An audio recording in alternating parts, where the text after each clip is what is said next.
छठे दिन के पहले पंचमी, छठ और सप्तमी, ये 3 दिन ऐसे रहते हैं कि इस बीच में जो माता कात्यायनी का दिन होता है और यमुना जी का प्रगट दिवस होता है, इस दिन जैसे एक नदी का संचार भूमंडल पर आता है तो थोड़ा ना थोड़ा प्रत्येक देश में, प्रदेश में चारों तरफ थोड़ा थोड़ा हवा का संचार रहता है, थोड़ा थोड़ा ऐसा लगता है कि मौसम चेंज हो रहा है, पानी के छींटे जैसा रहेगा, थोड़ा हवा का संचार बना रहेगा, ये सब क्रम रहता है। जो नियम बना हुआ है शास्त्रों का वैसा, क्योंकि पटरानी जब यमुना देवलोक से उतर कर इस मृत्यु लोक में आती है तो उसका एक आदर, उसका एक सम्मान, उसका एक सत्कार होता है। भूमंडल पर अच्छा, कितनी विचित्र बात है, कितनी एक उत्साह की बात है कि देवता भी इस पृथ्वी पर आने के लिए तरसते हैं, देवता भी इस भूमंडल पर आने के लिए और ललायित रहते हैं कि हमें पृथ्वी पर जाना है, हमें इस भूमंडल पर जाना है। और प्रत्येक देवता का एक क्रम होता है। जैसे यमुना महारानी जब भूमंडल पर आई तो उन्होंने सूर्य नारायण भगवान से कहा, पिताजी यमुना और यमराज ये दोनों जुड़मा हुए थे माता संध्या के गर्भ से। सूर्य नारायण भगवान की धर्मपत्नी के गर्भ से यमुना और यमराज जुड़मा हुए। बस मात्र कुछ मिनट का अंतर है यमुना और यमराज में। यमुना भी और यमराज भी ये दोनों जुड़वा हुए, कुछ मिनट का अंतर। यमराज और यमुना में केवल कुछ ही मिनट का अंतर। एक दिन यमुना जी ने सूर्यनारायण भगवान से कहा, पिताजी, हे भास्कर देव, हे पिता, मां की गोद में यमुना जी बैठी हुई थी, उनकी उम्र थी मात्र 4 वर्ष की। कितने वर्ष की थी? मात्र 4 वर्ष की यमुना जी थी। सुंदर मां यमुना, केश खुले थे और मां उन केश में कुछ इत्र का भाव लगा रही थी।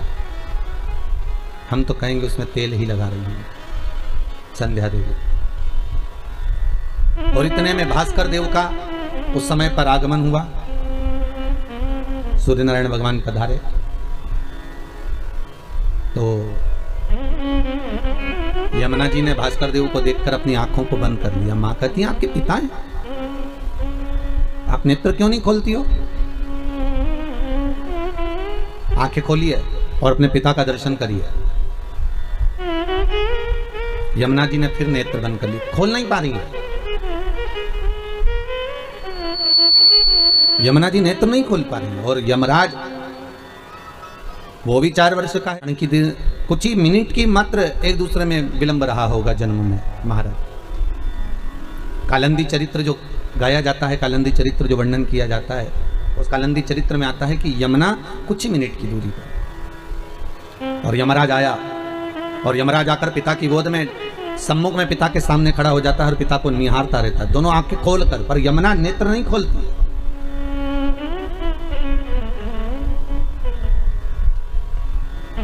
अगर यमराज और भास्कर देव की कथा को हम सुन रहे हैं तो, यमराज और सूर्यनारायण की कथा, बाप और बेटे की कथा सुन रहे हैं तो यमराज स्वयं सूर्यनारायण भगवान के सामने खड़े होकर बात कर रहा है।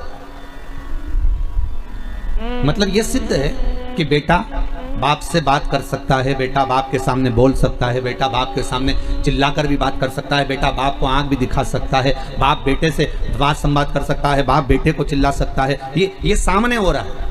पर एक घर की जो बेटी है, घर की जो कन्या है, घर की जो छोटी लाडली पुत्री है, उस बेटी का नियम देखिए कितना प्रबल है कि वो अपने बाप को भी देखकर आंख बंद कर लेती है कि मेरा पिता खड़ा है तो मुझे मर्यादा में रहना चाहिए। मेरा बाबुल खड़ा है, मेरा पिता खड़ा है, तो बेटी मर्यादा में आ जाती है, बेटी मौन हो जाती है, बेटी नेत्र बंद कर लेती है। बेटी अगर पिता बैठे हैं तो वहां से साइड में से निकल कर चली जाएगी। बेटी बाप के सम्मुख में नैन नहीं मिलाएगी, बाप के सामने खड़े होकर जीवान नहीं चलाएगी, बेटी बाप के सामने खड़े होकर अपशब्द नहीं कहेगी। जिसे एक पिता ने अपने बेटे से कहा, बेटा, वो बेटा बुलेट चालू कर रहा था, मोटरसाइकिल चालू कर रहा था, स्कूटर चालू करके जा रहा था, तो पिताजी नाम लगे, ये बेटा इधर आ। क्या है पिताजी? मोटरसाइकिल चालू करी, चालू छोड़कर पिताजी के पास गया, हाँ बोलो, अंदर से गिलास पानी ला दे। बेटे को गुस्सा आ गया, बेटे की तो शादी भी नहीं हुई थी और क्रोध आ गया उसको बहुत थे, और क्रोध आकर अंदर गया, माँ, ओ माँ। माँ बोली, हाँ बेटा। पिताजी में तो बिल्कुल रत्ती भर की अकल नहीं है, मैं गाड़ी चालू करके जा रहा हूं और मुझे बुला कर कह रहे हैं कि पानी ला दे अंदर से। मम्मी पापा को पानी दे देना। और बेटा गाड़ी चालू कर गया, भट भट करके वो निकल गया। माँ पानी लेकर अपने पति के पास आई, लो ये पानी पी लो। क्यों, तुम्हारा बेटा, तुम्हारा राजकुमार, तुम्हारा लाडला इतनी जल्दी में कहाँ जा रहा है? तो माँ कहती है रेलवे स्टेशन पर प्याऊ लगाई है, पानी पिलाने जा रहा है। बाप माथा ठोक कर बोला, गजब की औलाद है, बाप प्यासा बैठा है और रेलवे स्टेशन पर पानी पिला रहा है। ये औलाद है। और इतनी देर होती है, एक बेटी अगर कह देती, पिताजी कह देते बेटा मुझे पानी पीना है, तो बेटी 50 काम छोड़कर पहले अंदर जाती और पानी ला कर देती। ये यम और यमुना की कथा है, कोई साधारण कथा नहीं है महाराज।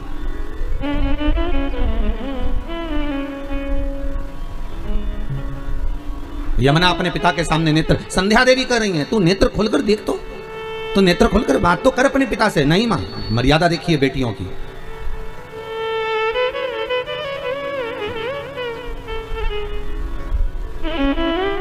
बेटा तो केवी देता है, एक बढ़िया शानदार मोबाइल दिला दो पापा, और बेटी नहीं कहती। बेटी सोचती है जब होगा जब हो जाएगा, अभी पापा की दशा ऐसी नहीं है कि वो कुछ दिला सके, अभी पिता की ऐसी दशा नहीं है कि वो दिला पाएंगे।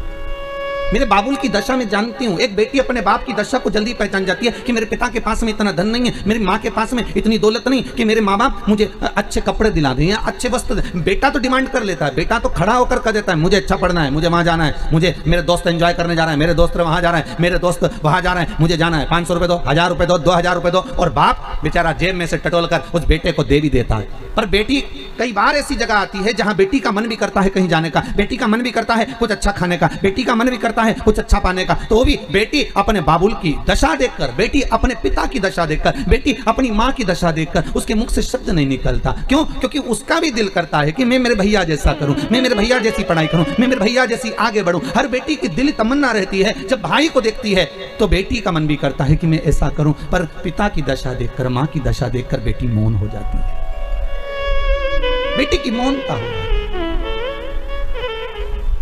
वो उस जगह पर मौन है, वो उस जगह पर चुप है, वो उस जगह पर शांत हो जाती है कि अब मैं अगर बोलूंगी और मेरे पापा के पास में नहीं होगा तो वो बेचारे क्या सोचेंगे कि मेरी बेटी को मैंने नहीं दिलाया। तो बेटी कभी नहीं कहती, हाँ जरूर जाकर जरूर देखती है, मेरे बाबुल के पास पहुंचकर पापा के पास में भले चली जाएगी, पानी ला देगी, चाय बना देगी। पापा चाय ला दूं आपको? हाँ बेटा। मैं आपको पानी ला दूं बाबू? हाँ बेटा। मैं पानी रख दूं बाहर? हाँ बेटा। मैं पाँव धो लूंगा। बाप भले बेटी का स्नेह और बेटी का बाप के प्रति स्नेह है।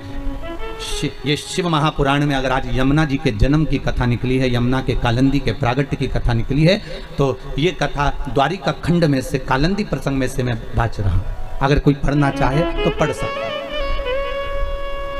कोई कहे कि यमुना जी का ये चरित्र कहां से लेकर आए, तो आप द्वारकाधीश कथा में से कालंदी प्रसंग को निकालकर उसमें पढ़ सकते, उसमें से प्राप्त कर सकते, आप उसमें से निकाल सकते। बेटी बेटी होती है। पटरानी यमुना 4 साल की थी, पर यमुना जी के नेत्र पिता से नहीं मिला है। आज भी यमुना के नेत्र नीचे ही हैं। अगर आप लोगों ने कभी यमुना जी का दर्शन करा हो तो जैसे मेरे श्री जी बाबा के नेत्र हैं, वैसे यमुना जी के नेत्र भी नीचे हैं। यमुना जी के नेत्र सामने नहीं है, यमुना तिरछे नेत्रों वाली नीचे नेत्र है।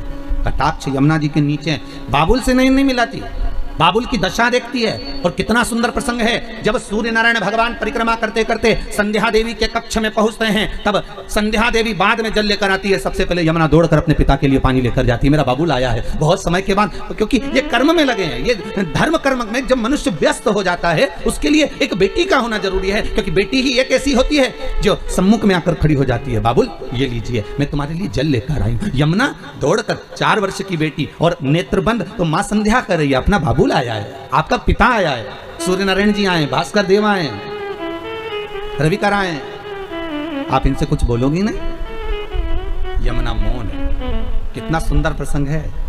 जैसे पिता आए तो यमुना ने अपना मुख अपनी माँ की साइड कर लिया और माँ उसकी बालों को हाथ से संवार रही है, यमुना के केशों को। पटानी यमुना के केशों को माँ संवार रही है।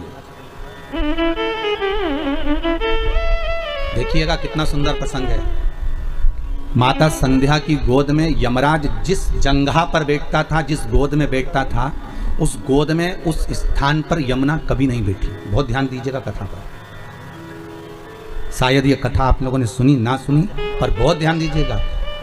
मां संध्या की गोद में अपनी माता की गोद में, जिस गोद में यमुना बैठती थी, जिस ओर बैठती थी, और यमराज जिस ओर बैठता था, यमुना उस यमराज वाली जगह पर भी नहीं बैठी।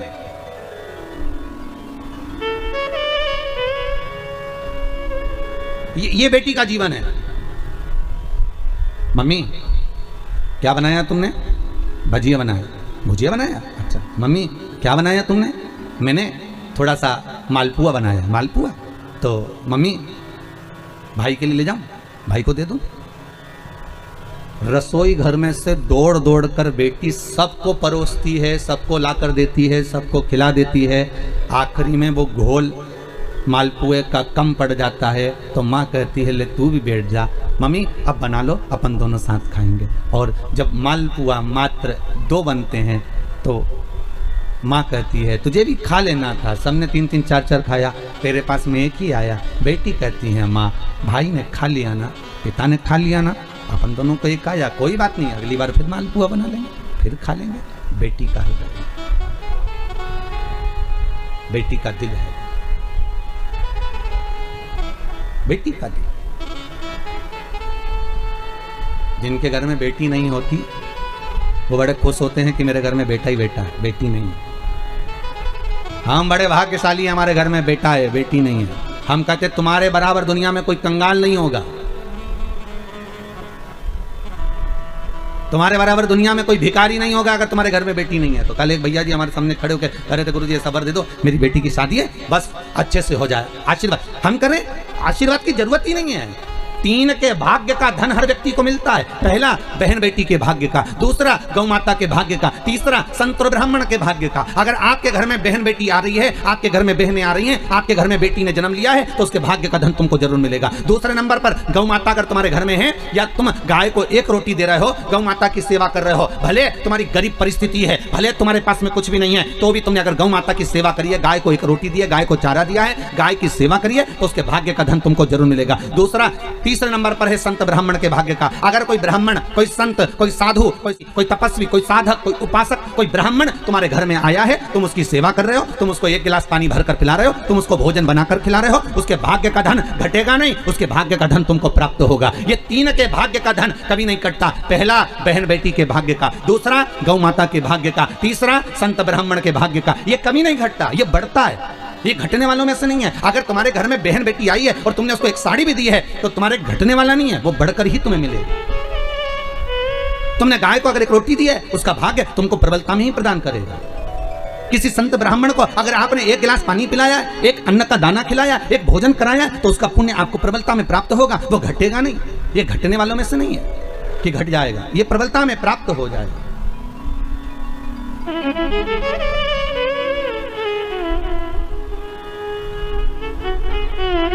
कई लोग कहते हैं भगवान ने कृपा करी, हमारे घर में तो बेटा हो गया, बेटी नहीं है, भगवान की कृपा थी कि बेटी नहीं है। हम कहते हैं किस्मत वाले नहीं हो, भाग्य बेकार है आपका अगर तुम्हारे घर में बेटी नहीं है तो।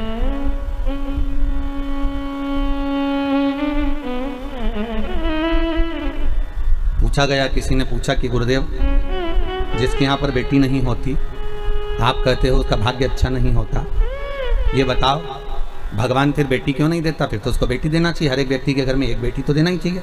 अगर 2 लड़के दिए हैं, 3 लड़के दिए हैं तो 1 कन्या तो देना चाहिए। हमने कहा गरुड़ पुराण में लिखा है कि बेटी भगवान जान करके नहीं देता, क्योंकि 94 तरह के नरक में से एक नरक ऐसा है जो कन्यादान करने वाले ही छूट पाते हैं। जिसने कन्यादान नहीं करा होता उस व्यक्ति को उस नरक में पटका जाता है, और सबसे लंबा समय उसी नरक में पटका जाता है जो कन्यादान का होता है। तो भगवान भी सोच कर देता है कि इसको अगर नरक भेजना है थोड़ा बहुत, तो मतलब भले इसने पुण्य करा, भले सारे सत्कर्म करे, पर कन्यादान नहीं करा, तो भगवान कहता है इसके एक रास्ता नरक का खुला हुआ है, इसको नरक थोड़ा